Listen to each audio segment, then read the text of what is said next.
Olá, tudo bem? Seja bem-vindo a mais uma aula do nosso curso Atualização em Prática, Direito Previdenciário. Nessa aula vamos falar um pouquinho do diálogo das fontes entre o direito do trabalho e o direito previdenciário. Eu sou o professor Leone Pereira, professor de trabalho, processo de trabalho, prática trabalhista, o coordenador aqui também da área trabalhista. Aqui embaixo, vão passar os meus contatos, meu site, meu Twitter, Facebook, Instagram, e-mail corporativo. A gente sempre fica à disposição para tirar as suas dúvidas. E, além disso, a gente sempre aconselha você a assistir a aula com o Vademec por perto, com a CLT por perto, para que você possa entender o que diz o artigo de lei, a súmula, a orientação jurisprudencial. É lógico, esse curso é de advocacia, ele é de prática, então eu vou explicar para vocês exatamente como que uma sentença trabalhista ela pode influenciar o direito previdenciário e vice-versa. Quer dizer, na verdade, quando o coordenador, o professor Teodoro Vicente Agostinho, ele me convidou para dar essa aula, ele, na verdade, criou duas aulas assim, né? O professor Marcos Salércio deu uma aula falando na visão da justiça do trabalho e eu vou dar uma outra visão. Eu vou trazer a visão da advocacia para vocês. Então, esse tema que ele criou, da sentença trabalhista e os reflexos, na verdade, ele envolve esse diálogo entre o direito do trabalho e o direito previdenciário, né? Como que a gente consegue fazer esse diálogo? É lógico, eu já inicio as aulas falando o seguinte: eu não sou especialista, minha titulação toda não é em direito previdenciário. Eu sou especialista, mestre, doutor e pós-doutorando em direito do trabalho e processo de trabalho. Então, a minha área é esta. Só que nós temos vários pontos de diálogo. E é o que a gente vai procurar fazer a partir de então, como que é esse diálogo entre o direito do trabalho e o direito previdenciário. Tá certo?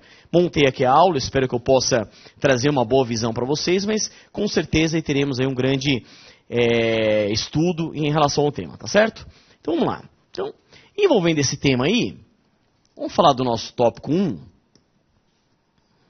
que é essa questão do diálogo das fontes, entre o direito do trabalho,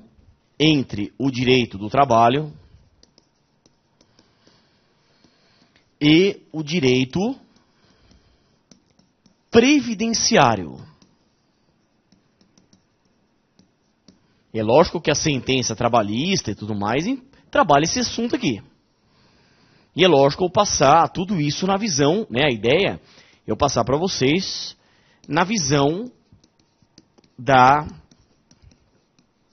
advocacia trabalhista.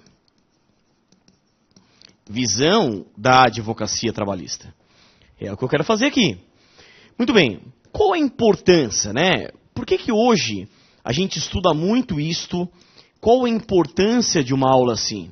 Tanto é verdade porque lá, por exemplo, na minha pós e nos cursos que eu monto aqui de extensão envolvendo a área trabalhista, eu sempre chamo o professor de direito previdenciário para fazer o diálogo ao contrário. Quer dizer, como o direito previdenciário reflete na minha área, na área trabalhista. O que eu vou dar para vocês é como que a minha área reflete na sua área.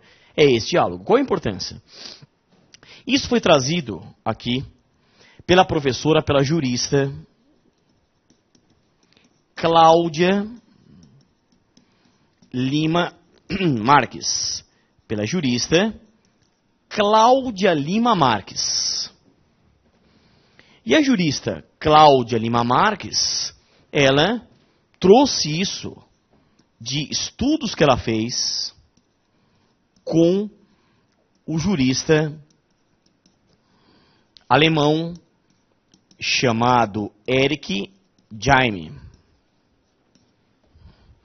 Então ela fez grandes estudos na Alemanha e ela trouxe de lá. Não é nenhuma grande novidade, é o que na nossa área, ou melhor dizendo, no nosso ordenamento jurídico vigente, isso envolve esse diálogo das fontes, o que em hermenêutica ou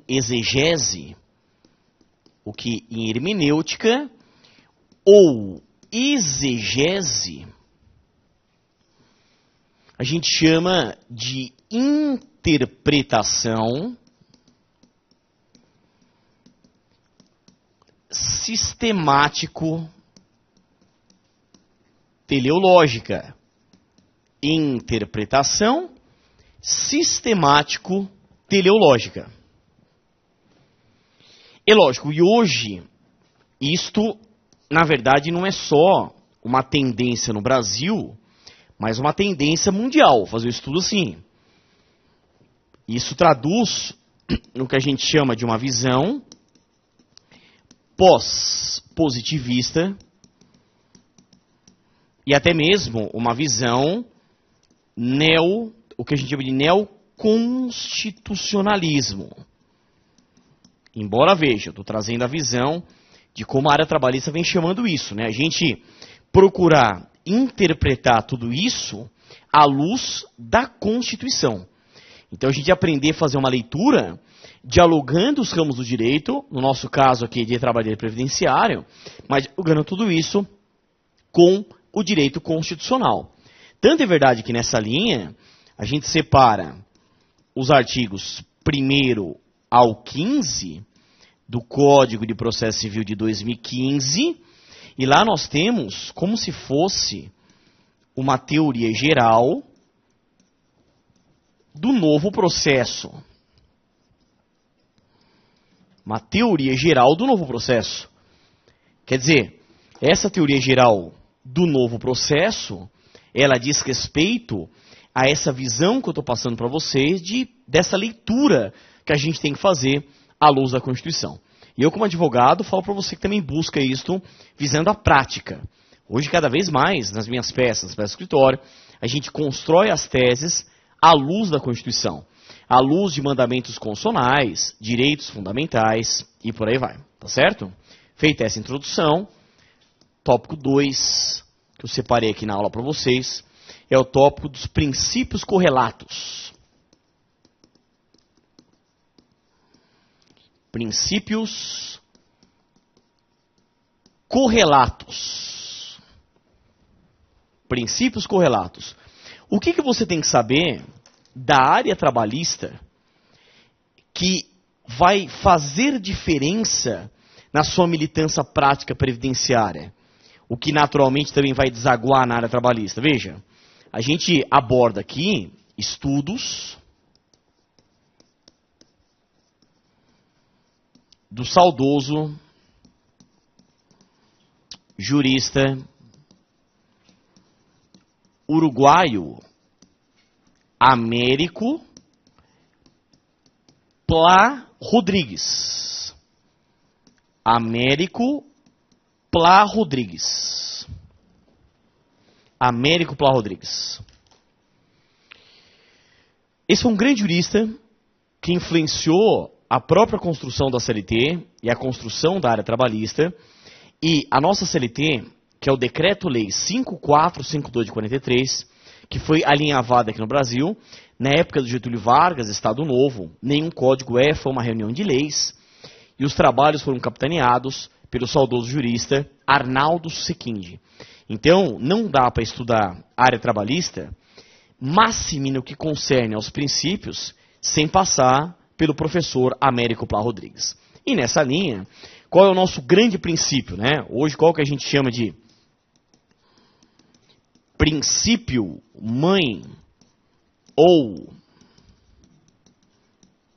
princípio dos princípios? Então, nós temos o princípio mãe, princípio dos princípios. Que princípio que é isso? É o princípio da proteção, também chamado de protetivo,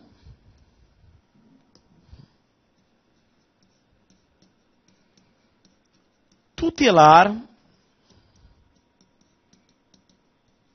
ou tuitivo.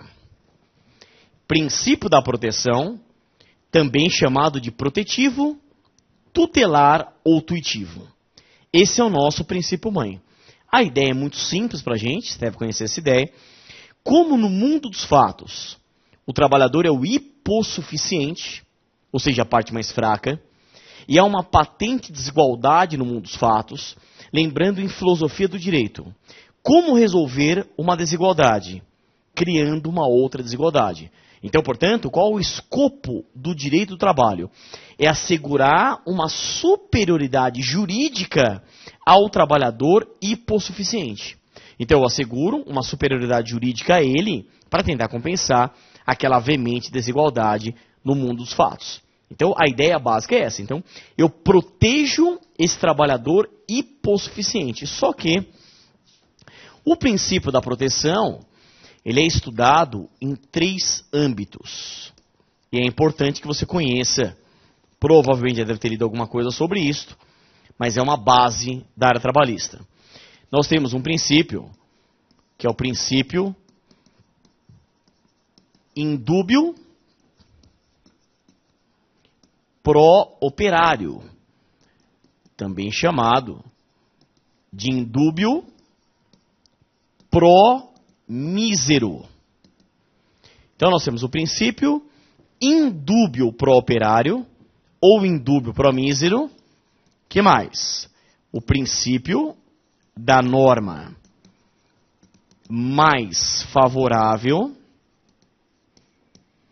E nós temos o princípio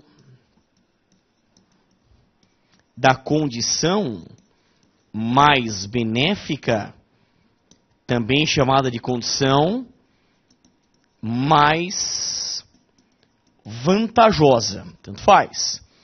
Então nós temos o princípio indúbio pro operário, norma mais favorável, e condição mais benéfica, ou condição mais vantajosa. E aí no curso a gente vai trabalhar tudo isso, né? O que eu vou falar agora não precisa anotar, é só para você lembrar. O que é o princípio indúbio pro operário ou indúbio pro mísero? Nós trouxemos isso do direito penal, no indúbio pro réu, e lógico, fizemos aí adaptações. A ideia básica é a seguinte: se eu tenho uma norma trabalhista que comporta mais de uma interpretação possível, adotar-se-á a interpretação mais favorável ao trabalhador. Já o princípio da norma mais favorável é o seguinte: se eu tenho um caso concreto regulamentado por 2 ou mais normas trabalhistas, o operador do direito vai aplicar aquela norma mais favorável, independentemente de sua posição, na escala hierárquica, o que torna a área trabalhista, no que atinge a hierarquia das normas, um sistema flexível e variável. O que está na ponta da pirâmide não é a Constituição, é a norma mais favorável, independentemente de sua posição, na escala hierárquica. E por fim, o princípio da condição mais benéfica ou da condição mais vantajosa. O que fala essa condição mais benéfica ou condição mais vantajosa? Se eu tenho vantagens que são oriundas do regulamento empresarial ou do contrato individual de trabalho, essas vantagens são incorporadas definitivamente no contrato. Elas tornam-se direito adquirido, não podendo ser suprimidas ou reduzidas ao longo do vínculo empregatício. Muito bem. Além disso, o que a gente está usando muito na área trabalhista hoje? Você vê muito em sentença isso, né? Hoje a gente usa muito princípios e valores constitucionais. Princípios e valores constitucionais. Então, por exemplo, a gente adota a dignidade da pessoa do trabalhador. Por exemplo, o ministro do TST, professor Maurício Gordilho Delgado, usa muito isto. Artigo 1º, inciso 3, Constituição. Além disso, nós temos os valores sociais do trabalho e da livre iniciativa, valores sociais do trabalho e da livre iniciativa. Artigo 1º, inciso 4, Constituição. Que mais? Nós temos também o trabalho como direito fundamental.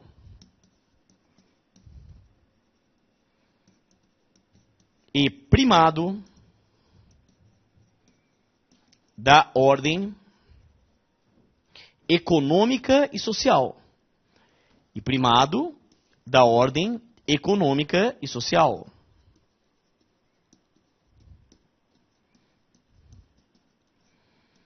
Artigo, ou melhor dizendo, artigos 6º, 170 e 193 da Constituição. Então vejam que raciocínio interessante, dialogando com o direito constitucional. Nós temos a dignidade da pessoa do trabalhador, artigo 1º 3, valor social do trabalho da livre iniciativa, 1º 4, trabalho como direito fundamental e primado da ordem econômica e social. Tá aí. Tá certo? E nessa linha dos direitos fundamentais, lembra que lá atrás, na evolução desse estudo, a gente tinha a eficácia vertical dos direitos fundamentais. E o que era isso? O respeito aos direitos fundamentais na relação Estado-particulares. E isso evoluiu. Agora a gente fala em eficácia horizontal dos direitos fundamentais.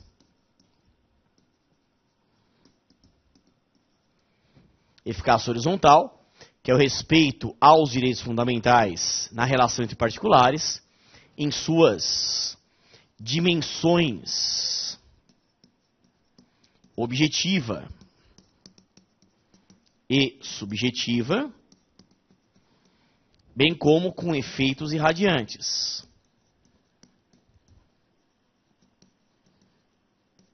Alguns juristas da área trabalhista chegaram até falar em eficácia diagonal dos direitos fundamentais. Por quê? Porque a relação empregado-empregador seria uma relação, vamos dizer assim, diagonal. E sendo uma relação diagonal, se no direito civil a gente fala em eficácia horizontal dos direitos fundamentais, por que não na área trabalhista falarmos em eficácia diagonal dos direitos fundamentais? Tá certo? Muito bem. Tópico 3, agora entrando mais especificadamente no diálogo, feita toda essa introdução, tem um ponto que você tem que estudar obrigatoriamente, que é o tema interrupção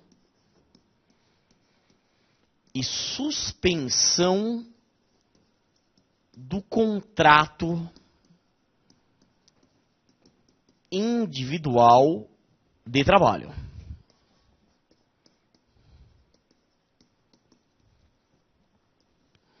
Interrupção e suspensão do contrato individual de trabalho. Tá? Esse é um assunto que naturalmente dialoga, a gente encontra tranquilamente o diálogo entre o direito do trabalho e o direito previdenciário. Os livros de trabalho, todos eles tratam sobre o assunto, e livros de previdenciário em que o autor escreve sobre as duas áreas, como por exemplo, Sérgio Pinto Martins, Luciano Martinez, Gustavo Barbosa Garcia, eles sempre abordam esse assunto. Porque realmente aqui a gente tem esse ponto de diálogo que a gente precisa aprender a trabalhar. Legal. Então, tópico 1, 3.1, vou colocar aqui como introdução desse assunto.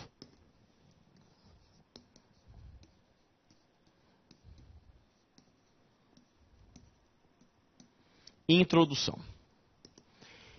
Primeiro, quando a gente estuda a doutrina e a jurisprudência, lá você encontra uma crítica no que concerne a nomenclatura. Então nós teremos uma crítica aqui envolvendo a nomenclatura. Embora, veja, na militância prática, você está buscando esse curso visando um aprimoramento dessa militância, dos estudos e tudo mais. Na prática, praticamente não tem diferença. Mas eu quero apresentar para você tecnicamente qual que seria essa diferença e o porquê da crítica, vamos dizer assim, construtiva sobre a própria nomenclatura. Veja bem. Quando a gente fala interrupção do contrato ou suspensão do contrato, na verdade o nome tecnicamente está errado. Porque nos dois casos, o contrato, a gente vai ver isso melhor, permanece intacto. Então, o que ocorre, na verdade, é a interrupção, a suspensão dos principais efeitos do contrato ou dos efeitos principais do contrato. Dos principais efeitos do contrato ou dos efeitos principais do contrato. Então é essa ideia. Eu estou interrompendo ou suspendendo os principais efeitos do contrato ou os efeitos principais do contrato. Tá certo? Então sempre quando você lê e você ouvir que houve a interrupção dos principais efeitos do contrato ou a suspensão dos principais efeitos do contrato, na verdade é isso aqui. Perfeito? Então vamos lá. Então a gente vai analisar, e isto que você tem que saber na militância prática, quais são as semelhanças, quais são as diferenças e quais são os exemplos disso.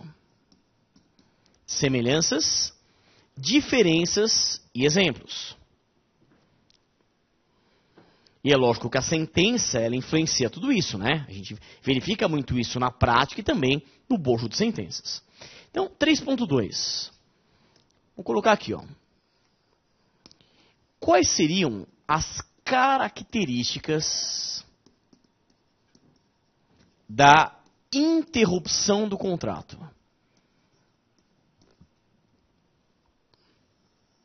Amalione, num caso prático, cai no meu escritório, eu leio uma sentença. Quando que eu consigo verificar se o contrato ele está interrompido e como isso reflete no direito previdenciário? Muito bem. A doutrina e a jurisprudência mencionam 6 características, que eu vou dar de forma completa para que você analise tudo isso. Vamos lá. Então, a primeira característica, nós temos a manutenção do vínculo empregatício. Manutenção do vínculo empregatício. O contrato, ele permanece intacto. O contrato, ele permanece incólume. Tanto é verdade que, como eu disse, eu não tenho a interrupção do contrato, mas a interrupção dos efeitos principais ou dos principais efeitos do contrato. Então, se eu tenho a manutenção do vínculo, veja bem, o contrato, ele está o quê? O contrato de trabalho está protegido. Se o contrato ele está protegido, o que não cabe nesse período? Não cabe despedida arbitrária ou sem justa causa. Então, o contrato ele está protegido e, portanto, não cabe despedida arbitrária ou sem justa causa. Só um parênteses. Eu vou falar agora, vale para interrupção ou suspensão do contrato e vale para estabilidades. Quando o contrato ele está interrompido ou suspenso, naturalmente está protegido, como assim está na estabilidade? Só que eu não tenho nenhuma proteção trabalhista que se sustenta diante de uma justa causa. E isso tem que ficar claro para você. Porque esse é um erro muito comum da militância prática. Trabalhador fala isso, até advogado fala isso, sempre com todo respeito. Na verdade, a justa causa, que é a pior penalidade do direito brasileiro, isso envolvendo aquele caráter punitivo pedagógico, envolvendo o poder empregatício, o poder disciplinar, ela quebra a fidúcia, a confiança necessária para a manutenção do vínculo empregatício. Então, se eu tenho essa quebra de fidúcia, que é fundamental para a continuidade do vínculo empregatício, portanto, eu quebro a proteção. Isso vale para a estabilidade e vale para a interrupção e suspensão do contrato. Agora, voltando aqui no quadro, se ocorre a despedida arbitrária ou sem justa causa, nesse interregno, a gente aplica os artigos 9º e 444 da CLT, de forma que nós temos nulidade de pleno direito. Tanto que o artigo 9º, ele fala que serão nulos de pleno direito os atos praticados com o objetivo de desvirtuar, impedir ou fraudar a aplicação da CLT. Então, qualquer subterfúgio utilizado no sentido de fraudar, impedir ou não aplicar a CLT, eu tenho uma nulidade de pleno direito. De forma que também o artigo 444, ele traz às partes uma liberdade de negociação contratual, respeitados os direitos trabalhistas mínimos, aquilo que é legislado, aquilo que é convencionado. Então eu não tenho essa ampla liberdade. Eu tenho que respeitar exatamente isso aqui. Perfeito? Agora, se essa despedida arbitrária ou sem justa causa, ela ocorre nesse período, e a gente chega na conclusão de uma nulidade de pleno direito, então cabe, aí vai depender da nomenclatura, a reintegração ou readmissão. Então nós temos aí a reintegração ou a readmissão. Eu, por exemplo, eu adoto o entendimento que é readmissão. Porque eu, particularmente, eu só uso reintegração para as hipóteses de estabilidade. A pessoa foi despedida, de forma arbitrária sem justa causa, caberia a reintegração. Só que ao revés, você tem entendimento que tecnicamente seria readmissão e não reintegração, porque a readmissão seria a volta, né? A readmissão para mim, no meu ponto de vista, seria a readmissão, porque seria interrupção, suspensão do contrato e não estabilidade. Outros sustentam que é reintegração. Eu uso a reintegração sempre quando volta com um contrato em vigor. E a readmissão, na verdade, seria o seguinte: vamos imaginar que a empresa manda embora e depois contrata novamente. Ele está sendo readmitido e não reintegrado. Agora, questão de nomenclatura, você vai encontrar na prática essas duas nomenclaturas. Não há nenhum grande prejuízo em se adotar uma nomenclatura ou outra nomenclatura. Tá certo? Muito bem. Além disso, B, vamos lá. Empregado, ele não presta serviços. O empregado não presta serviços. Então não pode ser mandado embora, não presta serviços. Se nós temos o pagamento dos salários do período, pagamento dos salários do período, então está aqui, ó, pagamento dos salários, esta é a principal característica, é a mais importante. Então na interrupção paga salário, por mais que o empregado não trabalhe. Alguns dizem, até a gente fala muito isso na prática, que na interrupção é o sonho de qualquer empregado, né? Porque veja, não pode ser mandado embora, de forma arbitrária ou sem justa causa, não trabalha, recebe, só que continua. D. Nós temos o cômputo do período no tempo de serviço, o que é importante pensando em reflexos previdenciários, e nós temos os depósitos do FGTS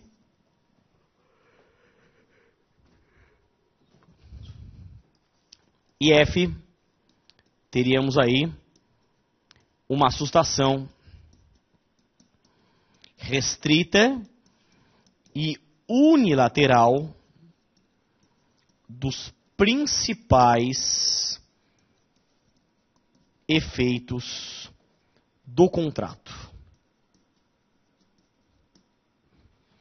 Sustação restrita e unilateral dos principais efeitos do contrato. Restrita e unilateral, por quê? Porque, perceba, praticamente, para o empregador continuou tudo igual e pior, sem o empregado trabalhar. E para o empregado continua tudo igual e melhor, sem trabalhar. Então vejam, mantém o vínculo, não trabalha, recebe, computa, deposita ao fundo, sendo uma situação restrita e unilateral dos principais efeitos do contrato. Maravilha! O que nós temos aqui como exemplos? São vários. A gente tem as licenças remuneradas. A gente tem as ausências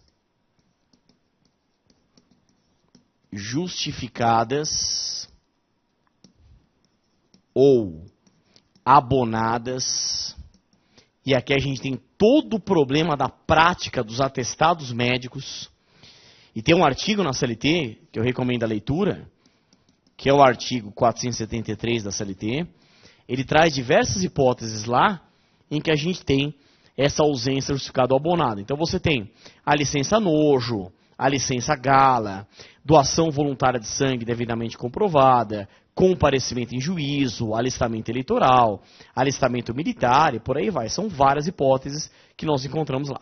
Tá certo? O que mais? Nós temos as férias, nós temos os feriados, nós temos o descanso semanal remunerado ou repouso semanal remunerado. O que mais que nós temos também?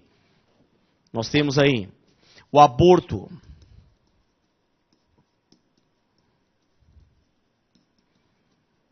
espontâneo ou não criminoso. Aqui a gente aplica o artigo 395 da CLT. E a CLT assegura quanto? 2 semanas. Aborto espontâneo ou não criminoso de 2 semanas.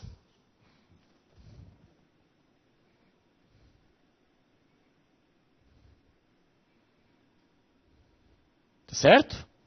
Muito bem. 3.3.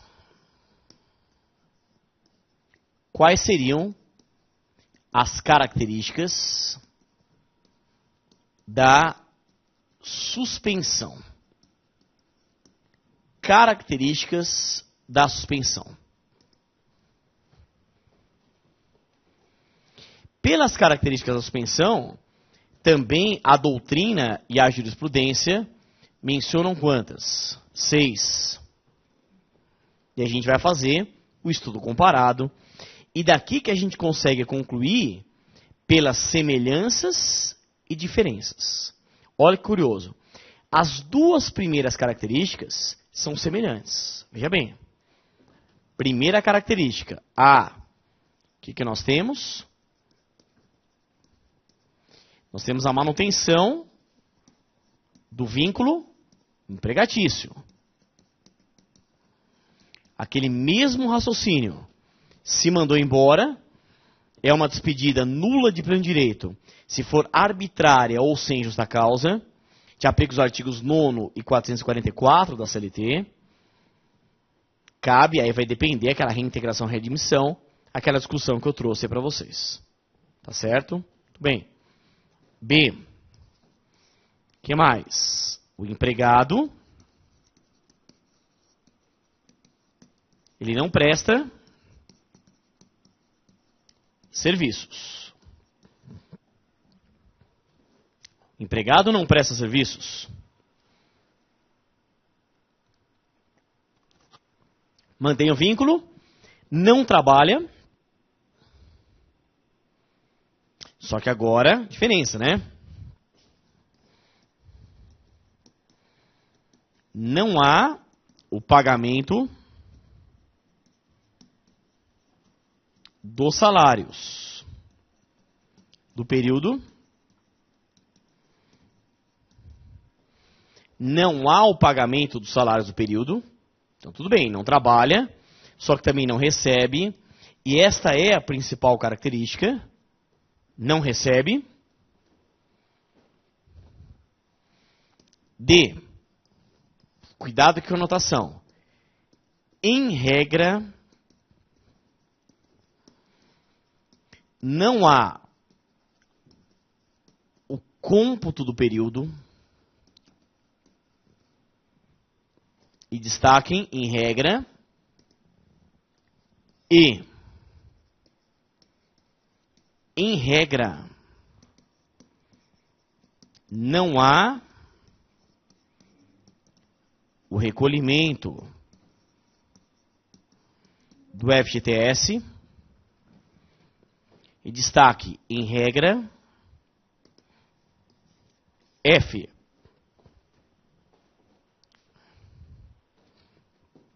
Nós temos aí, portanto, uma sustação ampliada e recíproca dos principais efeitos do contrato. Está aqui, ampliada e recíproca. Praticamente, só o vínculo empregatício permanece intacto. Porque eu tenho uma suspensão dos principais efeitos, dos efeitos principais, para ambas as partes, para ambos os lados. Então, quanto a gente teria o contrato suspenso? Vamos pensar em exemplos aqui. Então, se nós pensarmos em exemplos,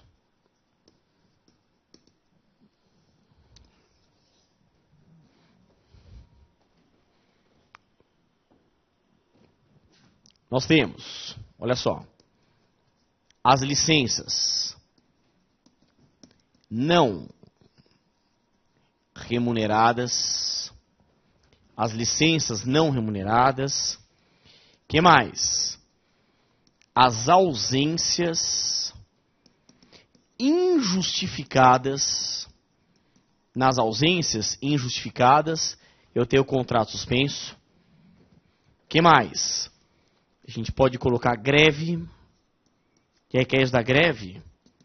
Artigo 9º da Constituição Federal, com a Lei 7783 de 1989, que é a lei de greve da iniciativa privada, que por mandado de injunção coletivo, em que foi atribuído efeito concretista, também é aplicável aos servidores públicos estatutários.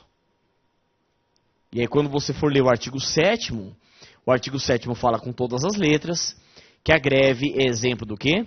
De suspensão do contrato. Veja, mas o próprio artigo 7º ele prevê o seguinte: nada impede que sentença normativa, convenção coletiva, acordo coletivo ou sentença arbitral estipule o pagamento do salário, cômputo do período, recolhimento do fundo de garantia, a em vez de suspensão seria a interrupção do contrato.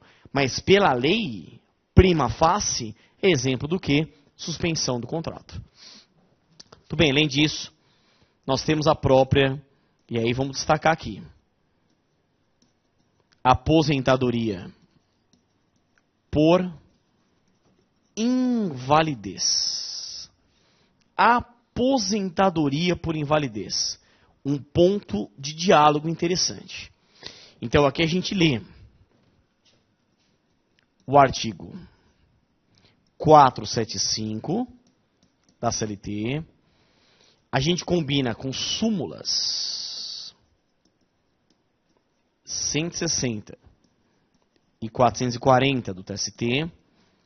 E a gente combina com a OJ 375 da SDI1 do TST, sem prejuízo também da análise da súmula 213 do Supremo Tribunal Federal. É lógico que essa questão da aposentadoria por invalidez, a gente tem aí, né, o que a gente precisa abordar de raciocínio com vocês. Então veja, vem aqui no quadro. Quando a gente separa, e aí recomendo você pegar o seu material, porque esse é um ponto importante de diálogo com reflexos práticos. Quando a gente pega o artigo 475 da CLT, ele no mínimo ele é curioso, porque ele traz uma regra que a gente precisa abordar aqui. Então a gente pega o artigo 475, veja que fala o texto, 475. O empregado que for aposentado por invalidez terá suspenso o seu contrato de trabalho, olha aqui, ó, durante o prazo fixado pelas leis de previdência social para a efetivação do benefício. Primeiro, recuperando o empregado a capacidade de trabalho e sendo a aposentadoria cancelada, se lhe é assegurado o direito à função que ocupava ao tempo da aposentadoria, facultado por empregador o direito de indenizá-lo por rescisão do contrato de trabalho, nos termos dos artigos 477 e 478, salvo na hipótese de ser ele portador de estabilidade, quando a indenização deverá ser paga na forma do 497. Se o empregador houver admitido substituto para o aposentado, poderá rescindir com este o respectivo contrato de trabalho sem indenização, desde que tenha havido ciência inequívoca da interinidade ao ser celebrado o contrato. Então, está claro na CLT, e talvez no dispositivo que vocês não conheciam até então, de que a aposentadoria por invalidez resulta no quê? Na suspensão do contrato. Só que a própria CLT menciona que é no prazo da legislação previdenciária.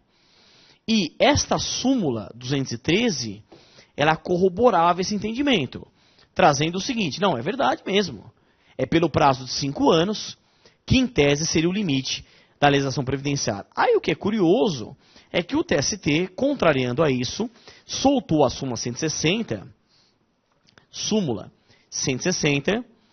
e nessa súmula 160, vamos colocar aqui, súmula 160 do TST, súmula 160, aposentadoria por invalidez.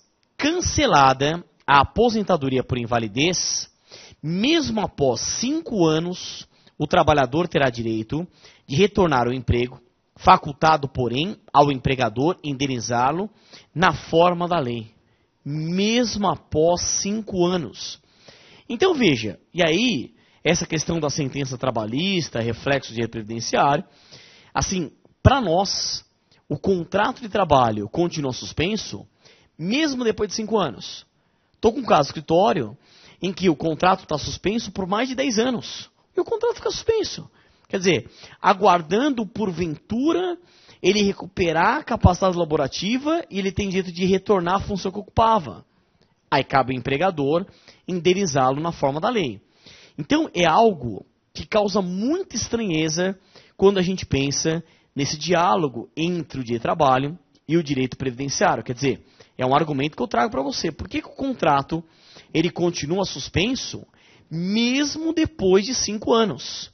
Esse que é o raciocínio. Como é que pode ele continuar suspenso mesmo depois de 5 anos? Tá certo?